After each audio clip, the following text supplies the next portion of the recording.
한국이 부러워서 미치겠어요. 일본은 어디서부터 잘못된 걸까요? 일본에서 충격적인 일이 벌어지고 있습니다. 세계 3위 경제대국에서 시민들이 대거 이웃나라로 향하는 전례 없는 현상이 일어나고 있다고 하는데요. 독일과 중국에 밀려나며 추락하는 일본을 떠나 새로운 기회를 찾아 몰려오는 그들.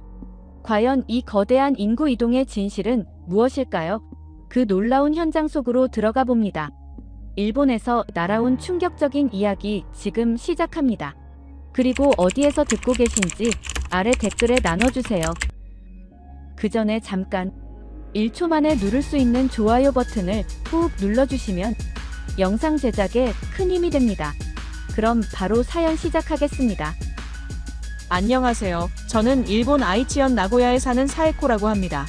올해 45살이고 국립대학교에서 행정직으로 일하고 있습니다. 고등학생 딸과 중학생 아들을 둔 평범한 엄마예요. 사실 제가 이렇게 제 이야기를 하게 될 줄은 몰랐습니다.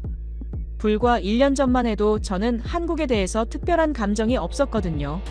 좋지도 나쁘지도 않은 그냥 이웃나라 정도로만 생각했지만 지금은 완전히 달라졌어요.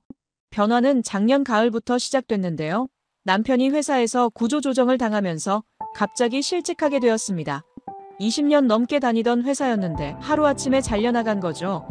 처음엔 금방 다른 일자리를 구할 수 있을 거라고 생각했어요. 40대 중반이긴 하지만 경력도 있고 성실하니까요. 하지만 현실은 달랐습니다. 몇 달이 지나도 제대로 된 일자리는 구할 수 없었고 설상가상으로 물가는 계속 올라만 갔어요.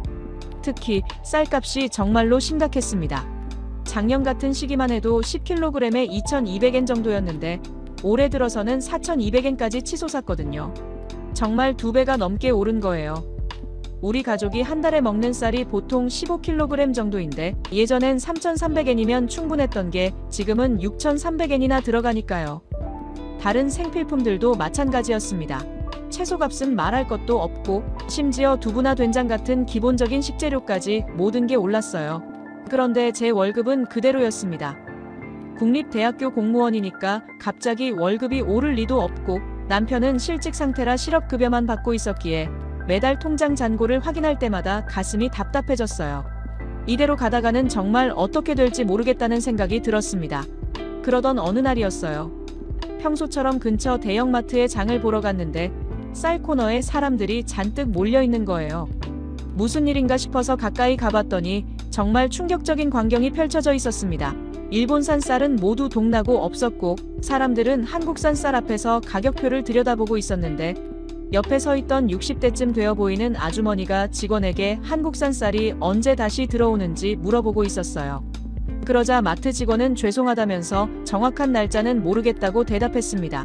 그 아주머니는 한숨을 푹 쉬면서 일본 쌀보다 한국 쌀이 훨씬 싸고 맛있다고 중얼거렸어요.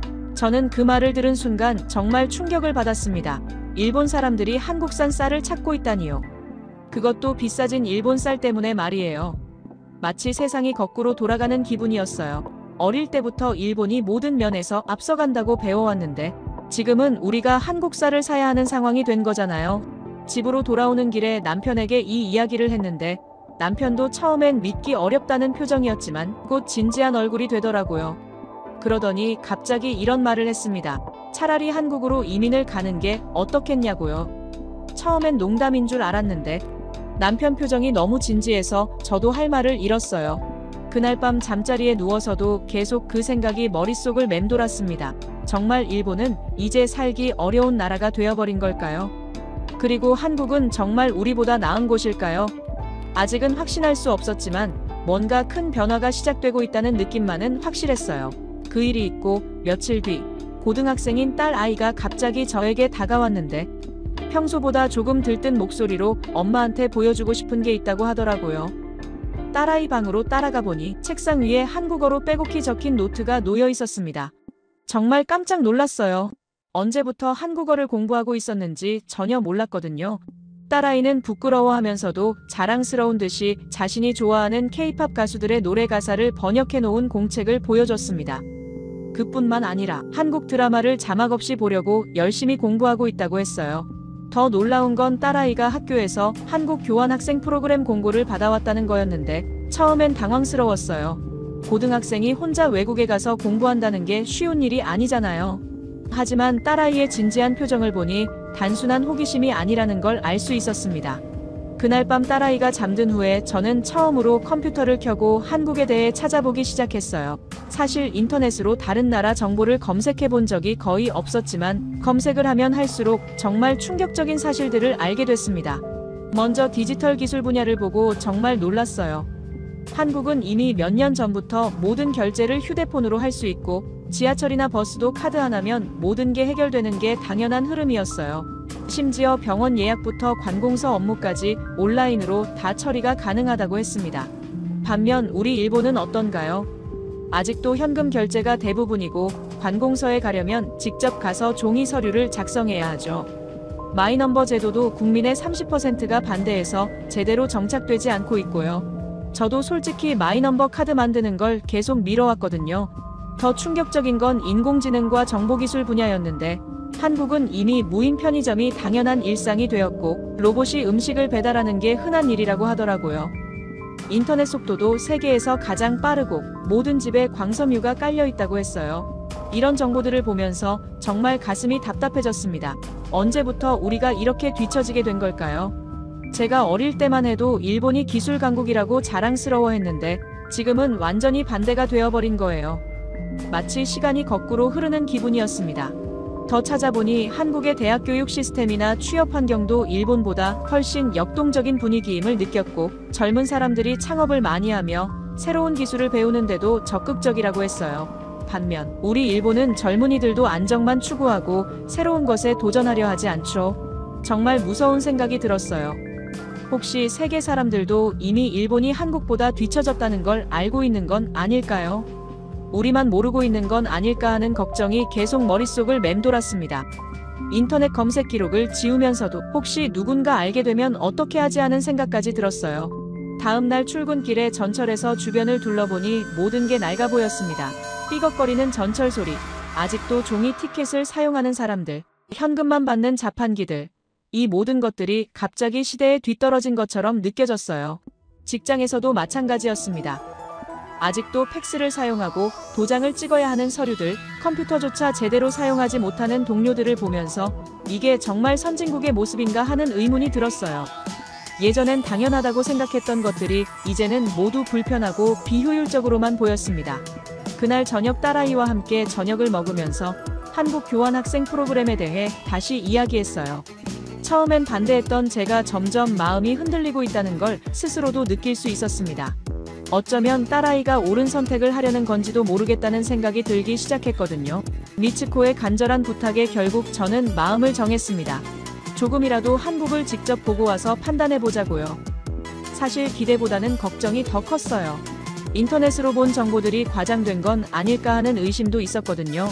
인천공항에 도착해서 지하철을 타고 서울로 들어가는데 미츠코가 갑자기 흥분해서 제 팔을 잡고 지하철 안에서도 인터넷이 완벽하게 연결된다면서 친구들에게 영상통화를 걸어보고 있었어요.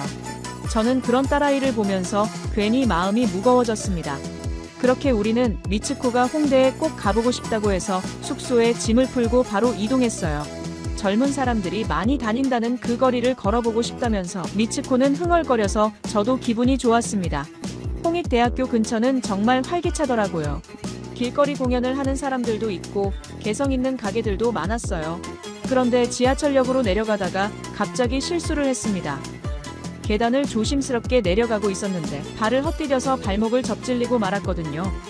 순간 너무 아파서 그 자리에 주저앉을 수밖에 없었어요. 미츠코가 깜짝 놀라서 저를 부축해 주려고 했는데 그때 정말 놀라운 일이 벌어졌습니다. 주변에 있던 한국 고등학생들이 바로 달려와서 저희를 도와주기 시작한 거예요. 여학생 한 명은 제가 앉을 수 있도록 가방을 바닥에 깔아주고 남학생 한 명은 근처에 파는 차가운 음료수를 사다가 발목에 대라고 건네줬어요. 더 놀라운 건 그 학생들이 저희가 일본인이라는 걸 알고도 전혀 개의치 않는다는 거였어요. 오히려 더 적극적으로 도와주려고 하더라고요. 그중 한 여학생이 서툰 일본어로 괜찮으냐고 물어봤는데 정말 진심 어린 걱정이 느껴졌습니다. 그 학생들이 휴대폰으로 근처 한 의원을 찾아서 위치를 알려주었고 걸어서 5분 정도 거리에 있다면서 발목 접질인 것은 한 의원에서 치료받는 게 좋다고 조언해주더라고요. 그리고 길까지 자세히 안내해줬습니다. 헤어질 때 그 학생들이 밝게 웃으면서 일본어로 안녕히 가세요라고 인사를 했는데 그 순간 정말 가슴이 뭉클해졌어요. 이런 따뜻한 마음을 가진 젊은이들이 있는 나라구나 하는 생각이 들었습니다. 한 의원에 도착하니 따뜻한 분위기의 실내가 마음을 편안하게 해주었습니다. 원장실에 들어가서 치료를 받는데 원장님도 정말 친절하셨어요. 저희가 일본에서 온 관광객이라는 걸 알고 더 신경 써서 설명해 주시더라고요. 무엇보다 치료비가 일본에 비하면 정말 저렴했어요. 그리고 효과도 빨랐습니다. 치료를 받으면서 원장님과 이야기를 나눴는데 요즘 일본에서 오시는 분들이 많다고 하시더라고요. 의료 서비스도 좋고 비용도 합리적이라서 치료 목적으로 오시는 분들이 늘고 있다고 했습니다. 그 말을 들으니 또 다른 충격이었어요. 한 의원을 나오면서 딸아이가 저에게 말했어요. 아까 그 학생들 정말 친절했다면서 일본에서는 모르는 사람이 넘어져도 그냥 지나치는 경우가 많은데 여기는 다르다고 하더라고요. 저도 미츠코의 말에 깊이 공감했습니다. 그날 저녁 호텔로 돌아와서 하루 종일의 경험을 정리해보니 정말 복잡한 감정이 들었어요. 낯선 외국인인 저희를 그렇게 자연스럽게 도와준 한국 학생들의 모습이 계속 머릿속에 맴돌았거든요. 특히 그 학생들의 밝은 표정이 잊혀지지 않았습니다. 어려움에 처한 사람을 도와주는 게 당연하다는 듯이 행동하는 모습. 그리고 일본인이라고 해서 거리감을 두지 않는 자연스러운 태도. 이런 게 진짜 선진의식이 아닐까 하는 생각이 들었어요. 반면 일본의 젊은이들은 어떤가요? 요즘은 남의 일에 관심을 갖지 않으려고 하고 특히 외국인들에게는 더욱 냉담한 경우가 많죠. 물론 모든 사람이 그런 건 아니지만 전체적인 분위기가 그렇다는 게 사실이에요. 딸아이가 잠든 후 혼자 창밖을 내다보면서 정말 많은 생각을 했습니다. 오늘 만난 그 학생들 같은 세대가 이끌어갈 한국의 미래가 정말 밝아 보였어요. 그들의 따뜻한 마음과 개방적인 사고가 이 나라를 더욱 발전시키고 있는 건 아닐까요? 그때 문득 마트에서 한국쌀을 찾던 아주머니의 모습이 떠올랐어요. 그리고 남편이 했던 말도 생각났습니다. 한국으로 이민을 가는 게 어떻겠냐던 그 말이요. 처음엔 농담인 줄 알았는데 지금 와서 생각해보니 그게 농담이 아닐 수도 있겠다는 생각이 들었어요. 마지막 밤이었는데 잠이 오지 않았습니다. 내일이면 일본으로 돌아가야 하는데 정말 이대로 돌아가도 될까 하는 생각이 계속 들었거든요. 뭔가 중요한 기로에 서 있다는 느낌이었어요.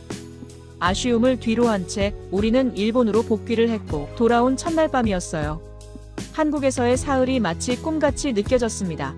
혹시 제가 너무 좋게만 본 건 아닐까 하는 의심도 들어서 객관적으로 생각해 보려고 노력했어요. 다음날 출근길에 평소와 같이 길을 나섰는데 갑자기 모든 게 낡아 보이기 시작했습니다. 삐걱거리는 의자 소리, 곳곳에 붙어있는 낡은 스티커들, 그리고 터널 구간만 들어가면 바로 끊어지는 인터넷. 이 모든 게 갑자기 너무 불편하게 느껴졌어요. 직장에 도착해서 평소처럼 업무를 시작하려는데 그날 정말 황당한 일이 벌어졌습니다. 새로 온 대학 신입생 자료를 처리해야 하는데 컴퓨터 시스템이 또 다운된 거예요. 이런 일이 한 달에 두세 번은 꼭 생기거든요.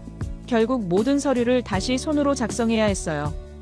50명 넘는 학생들의 정보를 일일이 펜으로 써가면서 말이에요. 그 순간 정말 한심하다는 생각이 들었습니다. 한국에서는 모든 게 디지털로 처리되는데 우리는 아직도 이런 식으로 일하고 있다니요. 점심시간에 동료들과 식사를 하면서 한국 여행 이야기를 조금 했는데 한 선배가 이런 말을 하더라고요. 한국 같은 곳은 겉만 번지르르하고 속은 엉망일 거라고, 일본이 훨씬 안정적이고 믿을만하다고 했습니다. 그 말을 들으니 갑자기 화가 났어요. 직접 보지도 않고 어떻게 그런 말을 할 수 있을까요? 하지만 제가 뭐라고 말할 수도 없었어요. 혹시 제가 너무 편향되게 본 건 아닐까 하는 의심이 들었거든요. 그날 오후에 정말 결정적인 일이 일어났습니다. 아이들 학교에서 연락이 온 거예요. 미츠코가 갑자기 열이 나서 병원에 데려가야 한다는 연락이었어요. 급하게 조퇴를 하고 병원으로 달려갔습니다. 병원에서 정말 기가 막힌 일을 경험했는데 접수하는 데만 30분을 기다렸고 진료 순서가 와도 의사 선생님이 컴퓨터 오류 때문에 과거 진료 기록을 확인할 수 없다고 하더라고요. 결국 처음부터 다시 설명해야 했어요. 그 순간 한국에서의 경험이 선명하게 떠올랐습니다. 접수부터 진료까지 모든 과정이 얼마나 빠르고 효율적이었는지, 그리고 의료진들이 얼마나 친절했는지 말이에요. 비교가 될 수밖에 없었어요. 집으로 돌아오는 길에 미츠코가 저에게 조용히 말했어요. 한국에서는 병원이 이렇게 복잡하지 않았다면서요. 그리고 한국어 공부를 더 열심히 해서 꼭 그곳에서 공부하고 싶다고 하더라고요. 그날 밤 남편과 진지한 대화를 나눴어요. 남편도 요즘 구직 활동을 하면서 느끼는 게 많다고 했습니다. 면접을 봐도 나이 때문에 번번이 떨어지고 설사 합격해도 월급이 지금보다 훨씬 적다고 했습니다. 그러면서 남편이 이런 말을 했어요. 이제는 정말 일본에서 미래를 찾기 어려울 것 같다고요. 그리고 만약 다른 선택이 있다면 진지하게 고려해봐야 할 때가 온 것 같다고 했습니다. 저는 그 순간 가슴이 먹먹해졌어요. 남편도 저와 같은 생각을 하고 있었구나 하는 걸 알았거든요. 우리 가족의 미래에 대해 정말 심각하게 고민해야 할 시점이 온 거죠. 그날 밤 잠자리에 누워서 정말 많은 생각을 했습니다. 한국에서 홍대 계단에서 발목을 다쳤을 때 도와준 그 학생들의 밝은 얼굴이 계속 떠올랐어요. 그리고 한의원에서 친절하게 치료해 주셨던 원장님의 모습도요. 반면 오늘 병원에서의 답답했던 경험, 직장에서의 비효율적인 시스템, 동료들의 편견 어린 시각, 이 모든 것들이 대비되면서 정말 큰 충격으로 다가왔어요. 그때 문득 깨달았습니다. 이건 단순히 시스템의 차이가 아니라 사회 전체의 마인드 차이구나 하는 걸요. 한국은 앞으로 나아가려고 노력하는데 일본은 과거에 머물러 있으려고만 한다는 느낌이었어요. 이제는 정말 결정해야 할 때가 온 것 같았습니다. 우리 가족의 미래를 위해서 용기 있는 선택을 해야 하는 순간 말이에요. 그 결정적인 밤이 지나고 며칠 후 미츠코가 학교에서 뛰어오면서 소리쳤어요. 한국 교환학생 프로그램에 최종 선정됐다는 소식이었습니다. 정말 기뻐하는 딸아이를 보니 저도 모르게 마음이 뭉클해졌어요. 그날 밤 가족 회의를 했어요. 미츠코의 교환학생을 계기로 우리 가족도 진지하게 한국 이주를 고려해보자는 결론에 도달했습니다. 하지만 막상 구체적으로 알아보니 생각보다 훨씬 복잡하고 어려운 과정이더라고요. 비자 문제부터 시작해서 주거, 취업, 아이들 교육까지 준비해야 할 게 너무 많았어요. 인터넷으로 정보를 찾아보면서 정말 막막한 기분이 들었습니다. 과연 우리가 해낼 수 있을까 하는 의문이 계속 들었거든요. 그런데 정보를 찾아가는 과정에서 더욱 충격적인 사실들을 알게 됐어요. 일본 경제가 생각보다 훨씬 심각한 상황이라는 걸 깨달았습니다. 한 기사에서는 일본이 이제 세계 2위 경제대국도 아니고 인도에게도 밀릴 거라고 분석하고 있었습니다. 더 놀라운 건 젊은 일본인들 사이에서 한국 이민을 고려하는 사람들이 늘고 있다는 소식이었어요. 온라인 커뮤니티에서는 한국 이민 정보를 공유하는 모임들이 활발하게 운영되고 있더라고요. 저희만 이런 생각을 하는 게 아니었던 거죠. 미츠코가 한국으로 떠나기 전 마지막 주말, 가족끼리 도쿄로 나들이를 갔어요. 그런데 길거리에서 정말 씁쓸한 광경을 목격했습니다. 한 외국인 관광객이 지하철 노선도를 보고 헤매고 있는데 지나가는 사람들이 모두 외면하더라고요. 그 순간 홍대에서 저를 도와준 한국 학생들의 모습이 떠올랐어요. 그 아이들의 자연스러운 친절함과 이곳의 냉담함이 너무 대비되었거든요. 미츠코도 똑같은 생각을 했는지 저에게 조용히 말했습니다. 한국 사람들이 훨씬 따뜻한 것 같다고요. 딸아이가 한국으로 떠나는 날 공항에서 정말 많은 감정이 들었어요. 걱정도 되고 부러워도 했습니다. 미츠코는 새로운 세계로 향하는데 저희는 여전히 이곳에 남아있어야 한다는 현실이 답답했거든요. 미츠코를 보내고 집으로 돌아오는 길에 남편이 이런 말을 했어요. 이제는 정말 우리도 준비해야 할 때가 온 것 같다고요. 미츠코가 먼저 가서 적응하는 동안 우리도 체계적으로 계획을 세워보자고 했습니다. 그 후 몇 주 동안 정말 열심히 공부했어요. 한국의 비자제도, 취업시장, 주거 환경 등을 자세히 알아봤습니다. 알면 알수록 한국이 외국인들에게도 기회를 많이 제공하는 나라라는 걸 느꼈어요. 특히 한국의 디지털 정부 시스템에 대해 알아보면서 정말 감탄했어요. 모든 행정 업무가 온라인으로 가능하고 외국인도 쉽게 이용할 수 있도록 다국어 서비스를 제공한다는 거예요. 반면 일본은 아직도 마이넘버 하나 제대로 정착시키지 못하고 있잖아요. 직장에서도 변화를 느끼기 시작했어요. 점점 더 많은 업무가 비효율적으로 느껴졌거든요. 아직도 팩스로 문서를 주고받고 중요한 결제에는 반드시 도장을 찍어야 하는 시스템이 정말 답답했습니다. 어느 날 미츠코에게서 연락이 왔어요. 한국에서의 생활이 정말 편하다면서 학교 시설도 훨씬 좋고 수업 방식도 훨씬 창의적이라고 하더라고요. 무엇보다 같은 반 친구들이 정말 친절하게 도와주고 있다고 했습니다. 그 이야기를 들으니 더욱 확신이 들었어요. 우리 가족도 용기를 내서 새로운 선택을 해야겠다는 생각이 강해졌거든요. 이제는 더 이상 망설일 이유가 없었습니다. 며칠 후 정말 결정적인 순간이 왔어요. 직장 상사와 면담을 하는 자리에서 조심스럽게 이야기를 꺼냈습니다. 가족의 미래를 위해 다른 선택을 고려하고 있다고 말했어요. 그런데 상사의 반응이 정말 실망스러웠어요. 너무 성급한 판단이라면서 일본을 떠나봤자 결국 돌아오게 될 거라고 하더라고요. 심지어 한국 같은 곳에서 무엇을 하겠냐면서 비웃는 듯한 표정까지 지었습니다. 그 순간 정말 화가 났어요. 직접 보지도 않고 편견으로만 판단하는 모습이 너무 한심했지만 동시에 확신도 들었습니다. 이런 사고방식을 가진 사람들과 함께 있으면 우리 가족도 발전할 수 없겠다는 생각이 들었어요. 그날 밤 남편과 진지한 대화를 나눴어요. 이제는 정말 구체적인 계획을 세워야 할 때라고 결론지었습니다. 딸아이가 교환학생을 마치고 돌아올 때까지 최대한 준비를 완료하자고 약속했어요. 한국어 공부도 틈틈이 하면서 미츠코가 보내준 온라인 강의와 함께 기초부터 천천히 배워나갔습니다. 처음엔 어려웠지만 점점 재미있어졌어요. 새로운 언어를 배운다는 것 자체가 희망적으로 느껴졌습니다. 이제는 확신하게 됐어요. 우리 가족의 미래는 한국에 있다는 걸요. 더 이상 과거에 머물러 있을 수는 없어요. 용기를 내서 새로운 도전을 시작해야 할 때가 온 거죠. 저희 가족은 결국 이민을 결정했고 한국에 정착한 지 석 달이 지났습니다. 아직도 모든 게 꿈같이 느껴져요. 정말 우리 가족이 이런 선택을 해낸 게 맞나 싶을 때가 가끔 있지만 하루하루 지날수록 이곳이 정말 우리가 찾던 곳이라는 확신이 들어요. 처음 한 달은 정말 힘들었습니다. 모든 게 낯설고 불안했거든요. 특히 주민센터에 주민등록을 하러 갔을 때가 기억에 남는데 접수 직원분이 저희가 일본에서 온 새로운 주민이라는 걸 알고 정말 친절하게 도와주시더라고요. 이제 일본이 아닌 대한민국, 여기가 집이에요. 불편한 것 있으면 언제든 말씀하세요 라고 하시는데 그 순간 정말 가슴이 뭉클해졌습니다. 일본에서는 관공서 직원들이 그렇게 따뜻하게 대해주는 경우가 거의 없었어요. 하지만 여기서는 진짜 이웃으로 받아들여주는 느낌이었어요.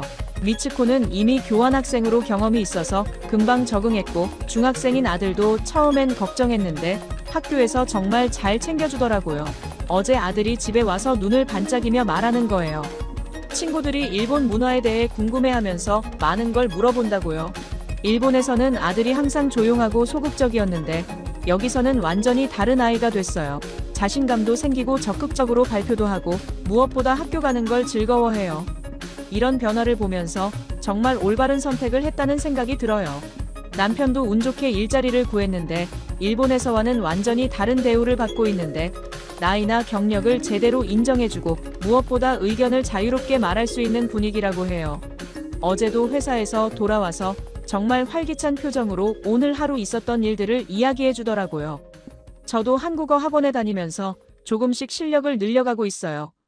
처음엔 정말 어려웠는데 선생님도 친절하시고 같이 수업 듣는 분들도 서로 도와주면서 공부하니까 재미있어졌어요. 무엇보다 새로운 언어를 배운다는 것 자체가 희망적으로 느껴져요. 이렇게 생활하면서 문득 깨달은 게 있는데 일본이 한국에 추월당한 이유가 바로 변화를 거부하고 과거에만 머물러 있으려 했기 때문이라는 걸 깨달았습니다. 반면 한국은 계속 앞으로 나아가려고 끊임없이 노력하고 있었어요. 어제 미츠코가 저에게 정말 고마운 말을 했는데요. 엄마, 여기서는 우리가 정말 소중한 사람이 된 것 같아요 라고 하더라고요. 그 말을 들으니 눈물이 핑 돌았어요. 정말 힘든 결정이었는데 아이들이 행복해하는 모습을 보니 모든 게 보상받는 기분이었습니다. 지금 저는 매일 아침 일어날 때마다 감사한 마음이 들어요. 한국에서 우리 가족을 위해 용기를 냈던 제 자신이 정말 고맙습니다. 그리고 무엇보다 저희를 따뜻하게 받아준 이곳 사람들에게 진심으로 감사해요. 한국 부러워서 미친다는 말, 예전엔 그냥 인터넷에서 떠도는 농담인 줄만 알았습니다. 사람들이 과하게 반응하는 거라고 생각했죠. 하지만 지금은 그 말의 진짜 의미를 알게 됐습니다. 그건 단순한 부러움이 아니라 정말 함께하고 싶다는, 그리고 그곳에서 나도 한번 살아보고 싶다는 간절한 바람이었습니다. 살다 보면 현실에 치여 우리가 놓치고 있는 것들이 있잖아요. 전 일본에서 그런 걸 느꼈습니다. 점점 비싸지는 쌀, 닫힌 사회, 바뀌지 않는 시스템, 그리고 아무리 노력해도 나아질 수 없다는 무기력한 감정들.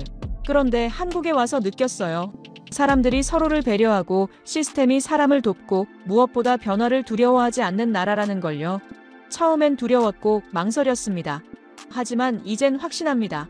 우리 가족이 선택한 이 길이 옳았다는 것을요. 미츠코가 웃으며 학교에서 있었던 이야기를 들려주는 저녁 식탁. 남편이 오랜만에 오늘 하루 기분이 좋았다고 말하는 아침. 그리고 제가 한국어로 이웃 아주머니와 인사를 나누는 순간들. 그 모든 게 저에게 말해줍니다.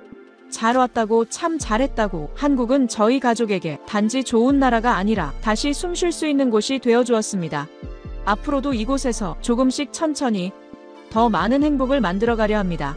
지금까지 제 이야기를 들어주셔서 진심으로 감사드립니다. 모두 안녕히 계세요. 오늘의 사연 어떻게 들으셨나요? 정말 놀랍고도 감동적인 이야기였습니다. 한 가족의 용기 있는 선택이 이렇게 큰 울림을 줄 수 있다는 게 신기해요. 사실 이 이야기를 들으면서 많은 생각이 들었어요.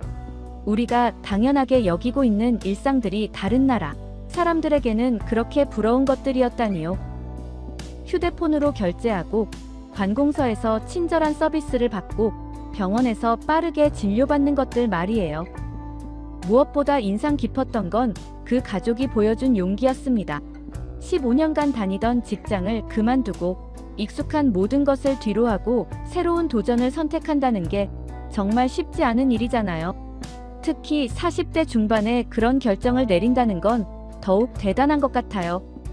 그리고 이 이야기는 단순히 한 가족의 이민 사연이 아니라 시대의 변화를 보여주는 상징적인 사건이라는 생각도 들어요.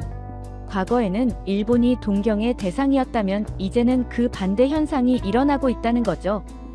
물론 모든 선택에는 어려움이 따르겠지만 그래도 자신과 가족의 미래를 위해 용기를 낸 그들의 모습이 정말 멋있다고 생각해요. 특히 아이들이 새로운 환경에서 더 밝고 적극적으로 변한 이야기를 들으니 정말 다행스럽더라고요. 하지만 한편으로는 일본에 남아있는 사람들의 마음도 복잡할 것 같아요. 자신들이 살고 있는 나라를 떠나는 사람들을 보면서 어떤 기분일까 하는 생각도 들거든요. 과연 이런 현상이 앞으로도 계속될까요? 그리고 우리나라는 이런 분들을 얼마나 잘 받아들이고 함께 살아갈 수 있을까요?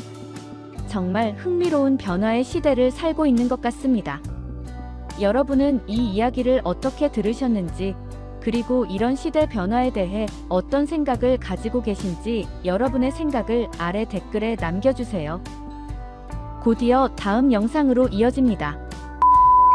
조만간 일본은 끝날 거라 하더군요. 한반도로 몰려올 난민들의 모습이 눈에 선합니다. 난카이 대지진의 공포가 일본 전역을 뒤덮은 그때 한 예언이 일본 사회를 뒤흔들었습니다. 침몰할 운명의 나라 일본, 그리고 그들의 마지막 희망이 될 한국. 그 두려움 속에서 한 일본 소녀는 뜻밖의 선택을 하게 됩니다. 운명처럼 찾아온 한국행. 하지만 그곳에서 그녀가 발견한 것은 누구도 예상치 못했던 충격적인 진실이었는데요. 과연 무엇을 보았길래 이런 말을 했을까요? 그 특별한 이야기를 지금부터 함께 들어보도록 하겠습니다. 그 전에 잠깐 1초 만에 누를 수 있는 좋아요 버튼을 꾹 눌러주시면 영상 제작에 큰 힘이 됩니다.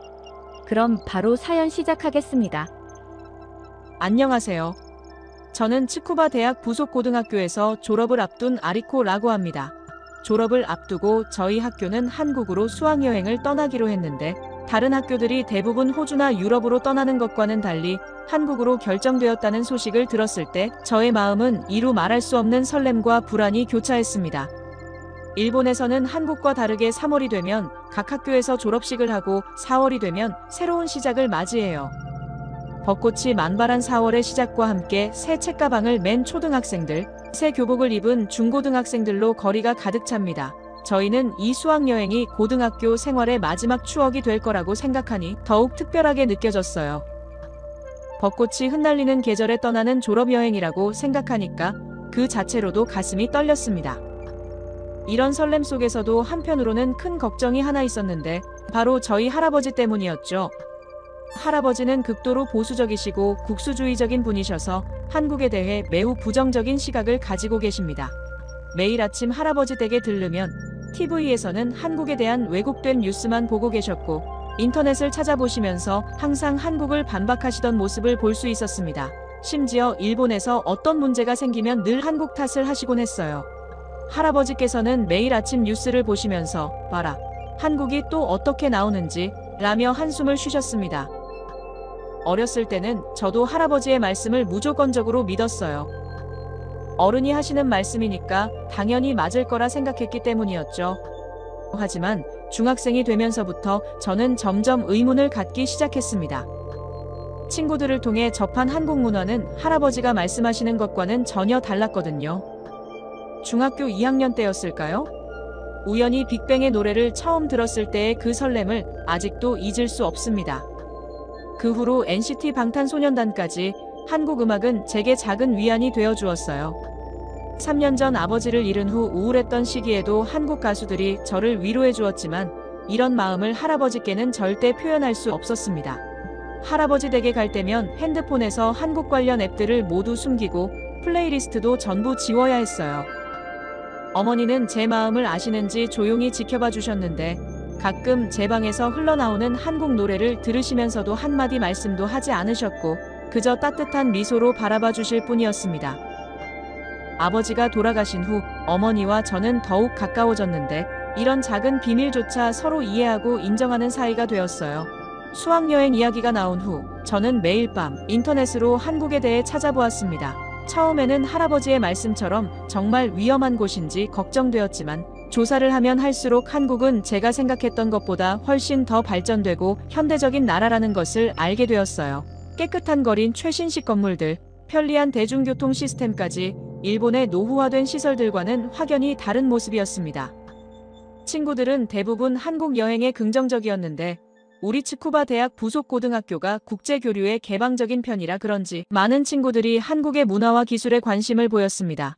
하지만 저는 아직도 제가 오랫동안 한국 문화의 팬이었다는 사실을 친구들에게 말하지 못했어요. 혹시라도 이 이야기가 할아버지께 전해질까봐 두려웠거든요. 첫 해외여행이라는 설렘도 컸지만 한일 관계가 좋지 않다는 뉴스를 볼 때마다 마음이 무거워졌습니다. 혹시 제가 일본인이라는 이유로 나쁜 대우를 받지는 않을까 하는 걱정도 들었어요. 그래서 저는 최대한 철저하게 준비하기로 했습니다.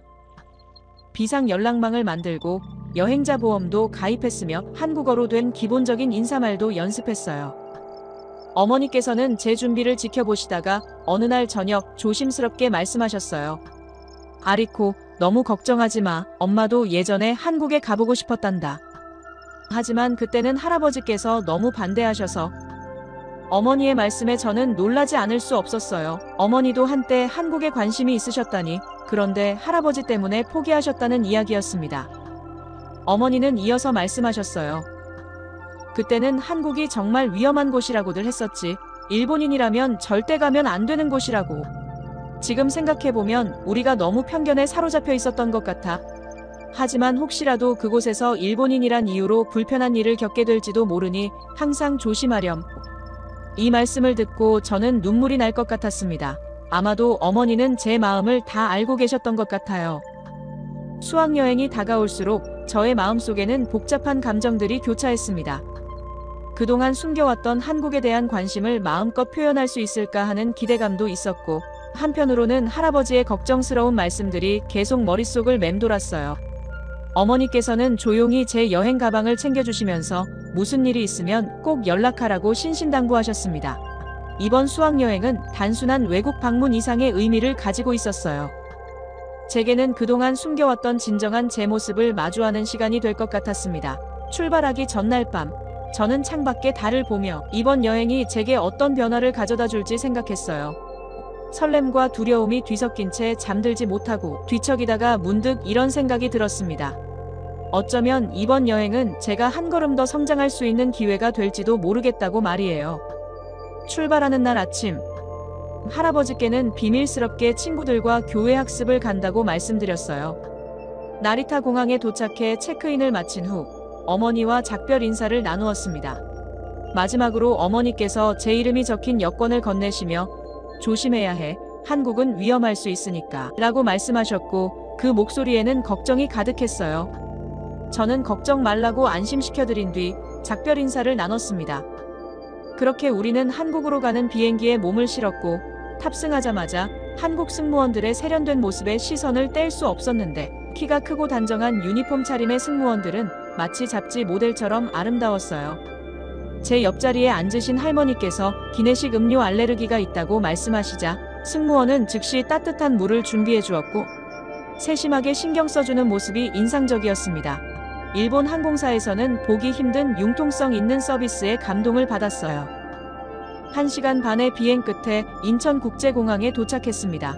창밖으로 보이는 인천공항의 모습은 제가 본 어떤 공항보다도 웅장하고 현대적이었어요. 나리타 공항이 마치 오래된 기차역 같다면 인천공항은 미래의 건축물처럼 느껴졌습니다.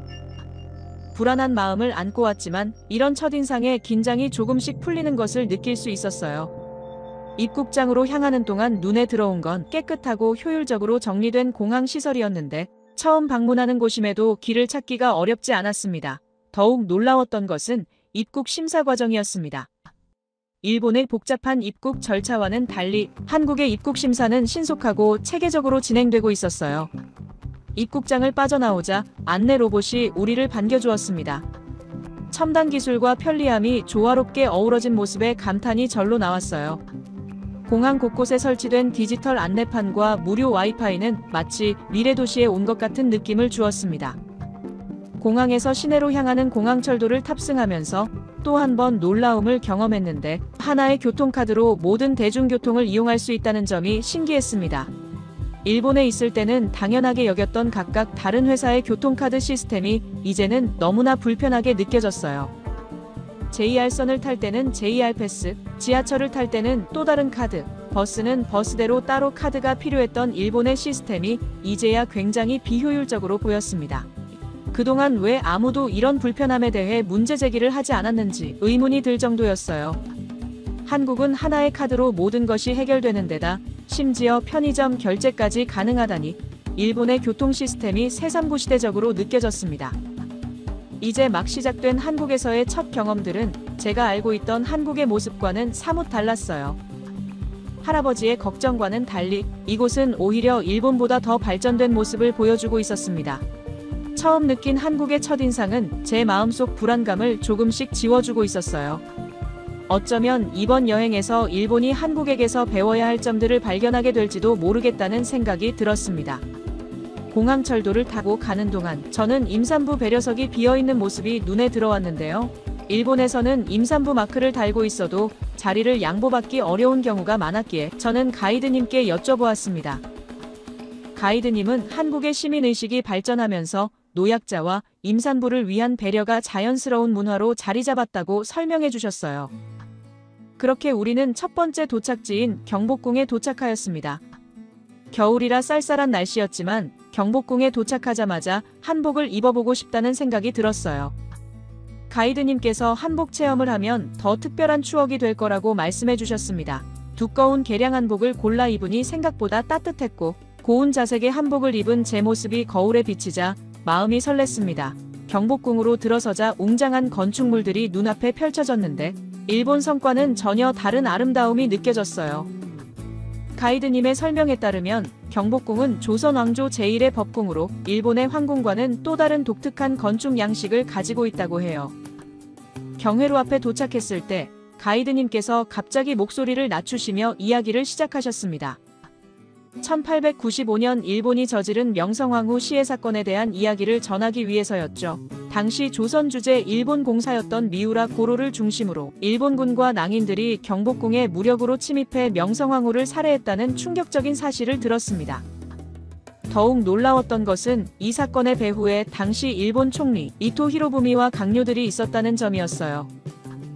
명성황후가 러시아와의 외교를 통해 일본의 침략을 막으려 했기 때문이라는 설명을 듣고 일본 교과서에서는 전혀 배우지 못했던 역사적 진실에 가슴이 무거워졌습니다. 한 나라의 왕비를 잔인하게 살해했다는 사실에 충격을 받았어요. 더구나 이런 중요한 역사적 사실이 일본 교과서에서는 전혀 다루어지지 않았다는 점이 부끄럽게 느껴졌습니다. 할아버지께서 늘 한국을 부정적으로 보신 것도 어쩌면 이런 불완전한 역사 교육 때문이 아니었을까 하는 생각이 들었어요.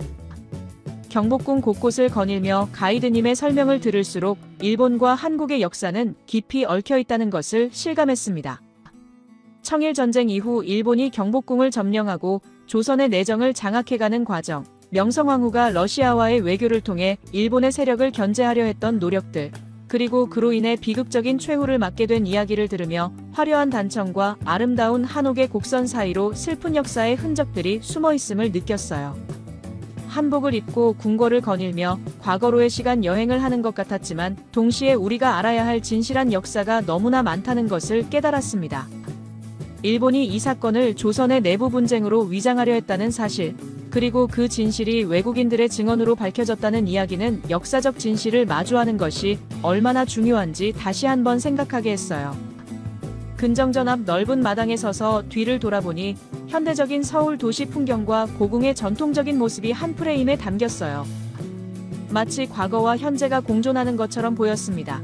이런 모습을 보며 역사는 단순히 지나간 이야기가 아니라 현재를 이해하고 미래를 바라보는 중요한 거울이라는 생각이 들었어요. 무거운 역사의 흔적을 뒤로하고 우리는 가이드님의 안내에 따라 롯데월드로 향하는 길에 지하철역으로 가는 길에서 달콤한 빵 냄새가 우리의 코끝을 스쳤습니다. 그러자 하얀 종이봉투에 담긴 갓 구운 델리만주를 가이드님께서 나눠주셨는데 겉은 바삭하고 속은 부드러운 달콤함이 입안 가득 퍼졌어요. 이 맛은 어디에서도 맛볼 수 없는 맛이었고 너무 달콤했습니다. 지하철 역사 안에서 델리만주를 먹으며 주변을 둘러보니 한국 사람들의 단정한 모습이 눈에 띄었는데 깔끔한 정장 차림의 회사원부터 단정한 교복을 입은 학생들까지 모두가 깨끗하고 정돈된 모습이었어요. 문득 제 옷매무새를 다듬게 되었고 빵 부스러기 하나 남기지 않으려 조심스레 먹게 되었습니다. 이런 깔끔한 분위기 때문인지 지하철 역사도 놀랄 만큼 청결했습니다. 우리는 지하철에 탑승해 창밖으로 스쳐 지나가는 서울의 풍경을 바라보았어요. 경복궁에서 보았던 전통적인 모습과는 또 다른 현대적이고 세련된 도시의 모습이 인상적이었습니다. 깨끗한 거리와 반듯한 건물들, 세련된 패션의 시민들로 가득한 서울의 모습은 마치 영화 속 한 장면 같았어요. 일본의 도시와는 또 다른 현대적인 세련미가 느껴졌습니다. 우리는 롯데월드에 도착하자 화려한 실내 놀이공원의 모습에 눈이 휘둥그레졌는데요. 도쿄 디즈니랜드와는 또 다른 매력이 있었습니다. 실내 놀이공원의 깔끔한 환경에 감탄하면서 입장을 기다리는데 앞에 서 있던 한국 대학생들이 우리가 일본에서 왔다는 걸 알아채고 친근하게 말을 걸어주었습니다. 놀이기구를 타기 위해 줄을 서 있는 동안 그들은 일본 애니메이션과 게임에 대해 이야기를 나누며 공통의 관심사로 대화를 이어갔어요. 서로의 문화에 대한 이야기를 나누다 보니 30분이 넘는 대기 시간이 금방 지나갔습니다. 하지만 즐거운 시간도 잠시, 너무 흥분된 마음을 가라앉히지 못하고 저는 놀이기구를 타고 내려와 계단을 걸어 내려가던 중 발목이 접질리면서 넘어지고 말았어요. 순간 무서웠지만 근처에 있던 한국인 남성분이 재빨리 다가와 일으켜주셨습니다. 체격이 크고 듬직해 보이는 그분은 의무실까지 부축해 주시겠다고 손을 내밀었는데 마침 지나가던 롯데월드 의료팀에게 저를 안전하게 인계해 주셨어요. 의무실에서 치료를 받는 동안에도 친절한 직원분들의 배려가 이어졌습니다. 일본어로 된 안내문을 준비해 두었다며 보여주시고 상태를 꼼꼼히 체크해 주시는 모습에 감동을 받았어요. 미디어에서 보았던 차가운 한국인의 모습은 어디에도 없었습니다. 발목 치료를 마치고 나오니 아까 그 대학생들이 걱정되어 기다리고 있었다며 다가왔어요. 괜찮냐며 걱정해주는 그들의 모습에서 진심 어린 따뜻함이 느껴졌습니다. 처음 만난 외국인을 이렇게까지 걱정해주다니 할아버지의 우려와는 전혀 다른 모습이었어요. 놀이공원이라는 공간에서 만난 한국인들의 친절과 배려는 제가 알고 있던 한국의 이미지를 완전히 바꿔놓았습니다.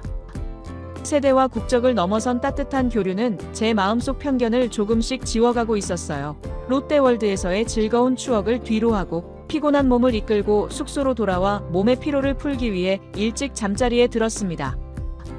다음 날 아침 한강 난지 캠핑장으로 향하는 버스 안에서 어제의 따뜻했던 기억들을 되새기며 미소 지었습니다. 한강 난지 캠핑장에 도착하자마자 눈앞에 펼쳐진 광활한 전경에 감탄이 절로 나왔는데요. 한강을 따라 끝없이 이어진 공원과 산책로는 도쿄에서는 상상할 수 없는 규모였습니다. 도심 속에 이런 거대한 공원이 있다는 사실이 믿기지 않았어요. 가이드님이 설명해 주셨는데 27,000제곱미터의 광활한 부지를 자랑하고 2021년에 전면 리모델링을 거쳐 더욱 쾌적해졌다고 해요. 도심 속에 이런 거대한 캠핑장이 있다는 사실이 믿기지 않았습니다. 캠핑장은 일반 캠핑존, 글램핑존, 프리캠핑존으로 체계적으로 구분되어 있다고 설명해 주셨고 총 124면의 캠핑 공간과 현대적인 편의시설, 밤늦게까지 운영되는 편의점까지 모든 것이 캠핑객들의 편의를 위해 준비되어 있었어요. 화장실과 개수대도 새롭게 리모델링되어 깔끔했는데 더 놀라운 것은 공원 내 매점에서 캠핑에 필요한 모든 물품들이 구비되어 있으며 고기부터 숯, 그릴, 심지어 핫팩까지 없는 게 없었습니다. 바비큐존에서 가이드님께서 준비해주신 두툼한 삼겹살이 지글지글 구워지기 시작했어요. 일본에서는 보기 힘든 두께의 한국식 쌈 문화를 처음 경험하며 상추에 고기를 싸서 먹는 새로운 맛의 세계를 발견했어요. 된장과 쌈장의 고소한 향, 마늘과 고추의 알싸한 맛이 어우러져 잊을 수 없는 맛을 선사했습니다. 해가 저물어갈 무렵 우리는 한강변 편의점에서 한강라면을 먹기로 했어요. 유튜브에서 자주 보았던 그 유명한 한강라면 문화를 직접 체험할 수 있다는 생각에 마음이 설렜습니다. 한국 드라마에서 주인공들이 한강변에서 라면을 먹는 장면을 볼 때마다 꼭 한번 해보고 싶었던 버킷리스트 중 하나였거든요. 편의점에서 뜨거운 물을 받고 라면을 끓이는 과정 하나하나가 새로웠습니다. 일본 편의점과는 다르게 한국의 편의점은 라면을 먹을 수 있는 공간과 준비물이 잘 갖춰져 있어 놀라웠어요. 젓가락은 물론이고 라면을 끓일 수 있는 전기포트와 건더기를 올려둘 작은 접시까지 세세하게 준비되어 있었습니다. 한강의 야경을 바라보며 먹는 라면은 일본의 라면과는 전혀 다른 맛이었어요. 매콤하고 얼큰한 국물은 쌀쌀한 저녁 공기를 녹여주었고 쫄깃한 면발은 일본 라면과는 비교할 수 없을 정도로 탱탱했습니다. 한류 드라마에서 보았던 그 장면을 직접 체험하니 가슴이 설레었어요. 이제야 왜 전 세계 사람들이 한강라면 문화에 빠져드는지 이해할 수 있었습니다. 단순히 라면을 먹는 것이 아니라 아름다운 야경과 함께하는 특별한 경험이었어요. 이런 게 바로 한국만의 독특한 문화가 아닐까 하는 생각이 들었습니다. 해가 완전히 저물고 난 후에도 캠핑장은 여전히 활기찼으며 캠핑장 곳곳에서 들려오는 웃음소리, 고기 굽는 향기, 도란도란 이야기 나누는 소리들이 밤 공기를 타고 퍼져나갔어요. 이런 게 한국의 캠핑 문화구나 하는 생각이 들었습니다. 일본의 캠핑장과는 전혀 다른 자유롭고 활기찬 분위기가 인상적이었어요. 캠핑장의 따뜻한 불빛을 바라보며 문득 가슴이 울컥했는데 처음 한국에 올 때의 두려움이 이제는 마치 꿈만 같다는 생각이 들었기 때문입니다. 지하철을 탈 때마다 느꼈던 그 놀라움이 아직도 생생해요. 한 장의 카드로 모든 게 해결되는 세상이라니 일본에선 상상도 못해요. 매일 아침 서로 다른 교통카드를 챙기고 잔액을 체크하며 현금을 준비하던 그 불편함이 이제야 보이기 시작했습니다. 한국의 디지털 세상은 마치 미래에 온 것 같은 기분이에요. 또한 편의점만 봐도 그런데 24시간 언제든 필요한 걸 살 수 있고 심지어 은행 업무까지 할 수 있다는 게 너무 부럽습니다. 일본의 편의점이 불편하단 생각은 한 번도 못했는데 이제는 자꾸 비교하게 되네요. 한국의 편의점에선 따뜻한 음식도 먹을 수 있고 택배도 보낼 수 있으며 이런 게 당연한 게 아니었구나 싶어요. 할아버지가 매일 아침 보시던 뉴스 속 위험한 한국은 어디에도 없었습니다. 오히려 늦은 밤에도 한강에서 혼자 산책하는 사람들, 지하철에서 자리 양보하는 모습들, 친절하게 길 알려주시는 분들, 이런 게 진짜 한국이더라고요. 지난 롯데월드에서 넘어졌을 때 달려와 도와주신 분들의 따뜻함은 절대 잊을 수 없을 거예요. 그동안 폰 속에 숨겨두었던 방탄소년단 플레이리스트가 떠올라요. 아침마다 이어폰으로 몰래 듣던 다이너마이트 댄스 동작도 몰래 연습하던 제 모습을 생각해보면 웃음이 납니다. 이제는 당당하게 좋아한다고 말할 수 있을 것 같아요. 심지어 한국어로 노래도 따라 부를 수 있게 됐잖아요. 감사합니다를 처음 말했을 때 환하게 웃어주시던 카페 직원분의 표정이 잊히지 않는데 서툴지만 용기 내서 한국어로 말할 때마다 따뜻하게 받아주시는 모습에 자꾸만 말을 걸고 싶어졌습니다. 발음이 이상해도 끝까지 들어주시고 천천히 또박또박 대답해 주셔서 더 열심히 배우고 싶어졌나 봐요. 한강에서 먹었던 라면 맛도 잊을 수 없는데 매콤하고 얼큰한 그 맛이 아직도 입안에 생생해요. 삼겹살은 또 어떻고요? 일본의 돼지고기와는 완전히 다른 맛이었습니다. 쌈장에 싸서 먹는 방법도 신기했는데 이제는 제일 좋아하는 먹는 방법이 됐어요. 다음에 올 땐 꼭 더 많은 한국어를 배워올 거예요.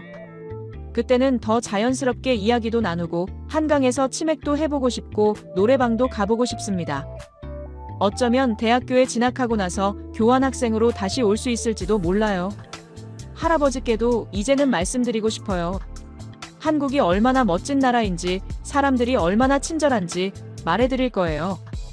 처음엔 화를 내실지도 모르지만 제가 경험한 진짜 한국의 모습을 조금씩 보여드리면 할아버지의 마음도 조금은 바뀌시지 않을까요? 어머니도 분명 도와주실 거고요. 그렇게 마음을 다잡고 일본으로 돌아왔지만 한국에서의 추억은 쉽게 가시지 않았습니다. 하루는 평소처럼 할아버지와 함께 TV를 보고 있었죠. 그런데 갑자기 화면이 바뀌면서 난카이 대지진 특보가 나왔습니다. 곧 대규모 지진이 일어날 수 있습니다. 주민들은 대피 준비를 이라는 익숙한 경고음과 자막이 흘러나왔죠. 저는 뉴스를 보며 불안에 떠는 할아버지의 손을 잡아드렸습니다. 그 순간 갑자기 한국에서의 기억이 떠올랐어요. 한강에서 여유롭게 치맥을 즐기던 사람들, 밤늦게까지 거리를 걸어다니는 젊은이들, 지진 걱정 없이 고층 아파트에 사는 사람들. 그들의 일상이 새삼 부럽게 느껴졌습니다. 다음 생에는 한국 사람으로 태어나면 좋겠어요. 저도 모르게 문득 이런 말이 나왔어요. 할아버지는 놀란 표정으로 저를 보셨지만 이내 깊은 한숨을 내쉬셨습니다. 그곳에서 정말 지진 걱정 없이 살 수 있을까? 처음으로 할아버지께서 한국에 대해 적대적이지 않은 말을 하셨어요. 매일 지진 뉴스에 불안해하던 할아버지의 눈빛에서 부러움이 느껴졌습니다. 어쩌면 이런 시간들이 우리를 조금씩 가깝게 만들어주는 걸까요? 이제는 자신있게 말할 수 있어요. 제가 한국을 사랑한다고, 그리고 앞으로도 두 나라가 서로를 더 이해하고 가까워질 수 있도록 제가 작은 다리가 되고 싶다고요. 다음에 다시 만날 때까지 모두 안녕히 계세요. 오늘의 사연 어떻게 들으셨나요? 누군가의 편견이 또 다른 누군가의 편견이 되어 대물림되는 모습을 보며 많은 생각이 들었습니다. 하지만 아리코가 용기 있게 첫 발을 내딛었던 것처럼 우리도 선입견의 벽을 넘어설 수 있지 않을까요? 단 며칠간의 여행이었지만 그녀는 미디어가 보여주지 않았던 진짜 한국을 발견했습니다. 첨단 시설과 따뜻한 정이 공존하는 나라, 그리고 그곳에서 만난 친절한 사람들까지. 그녀의 여정은 우리에게 많은 것을 생각하게 해주었어요. 지금 이 순간에도 수많은 청년들이 서로의 나라를 오가며 새로운 이해의 다리를 만들어가고 있습니다. 과연 아리코는 돌아가서 할아버지의 마음을 어떻게 움직였을까요? 여러분의 생각을 아래 댓글에 남겨주세요. 그리고 감동적인 사연을 주변 사람들과 공유하고 함께 이야기 나눠보세요. 마지막으로 1초밖에 걸리지 않는 구독과 좋아요, 알림 설정은 영상 제작에 큰 힘이 됩니다. 지금까지 감동을 담아 여러분께 진심을 전하는 감동담기였습니다. 오늘 하루도 행복한 하루 보내세요.